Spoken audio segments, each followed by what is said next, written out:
Bearcats fans, what is going on? This is Neil Meyer of Cincinnati Rivals, aka the Front Office News, here with J.T. Smith. We are recapping the Bearcats' 24-14 win over Arizona State here for homecoming weekend.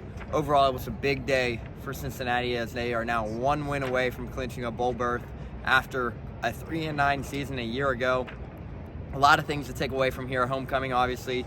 Arizona State brought back two former Bearcats, Justin Watley and Shimon Mateer, and the Bearcats were looking to continue the momentum and silence a surging 5-1 Arizona Sun Devils team. Overall, a defensive showing again today, led by Antoine Peak Jr., who finished with a team-high 9 tackles.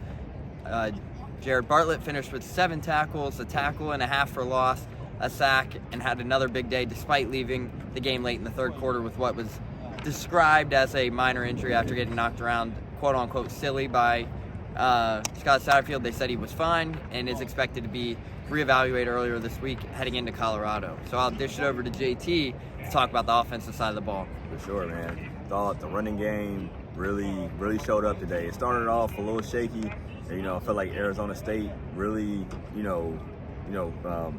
kind of made it tough on them at first. And then once Evan Pryor broke that 55-yard touchdown run, I feel like Corey Kiner just started to feast, and it was on from there. And then, I feel like Brendan Sorsby did a great job of making timely throws. He made one in the fourth quarter on third down. That was just a big-time throw when he was rolling to his right. Hit Jamoy Mays, and it was just like one of those things where you just saw it rolling. They didn't score a ton of points, but they did leave a lot of points on the board, and it was still a game that I feel like they dominated. So it's one of those things that you can see that the team is starting to get confident on both sides of the ball. But the offense, it wasn't their best showing, but it just shows that they were super physical against a physical team, and that's something that you want to see. Yeah, and speaking back on the defensive side of things, Arizona State's running back Cam Scattlebo entered today 171 yards of all-purpose yards per game. Cincinnati held him to just 106 in this one, 73 yards on the ground.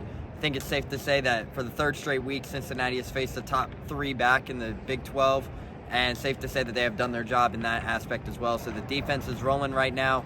Tyson Veit has these boys playing at an elite level, taking the Big 12 by storm, but it is now on to Colorado as the Bearcats prepare for a big week before they head on the road and have to deal with the altitude change on a late night game in Boulder, Colorado on Saturday night with kickoff set for 8:15 p.m. Mountain Time, 10:15 Eastern Time here in Cincinnati for those watching. But that recaps this game here at Nippert Stadium, where the Bearcats improved to 5-2 on the season, 3-1 in Big 12 play, heading into Colorado. So big one here on the road versus Colorado in this weekend. But with that being said, I'm Neil Meyer. I'm J.T. Smith. And we are signing out.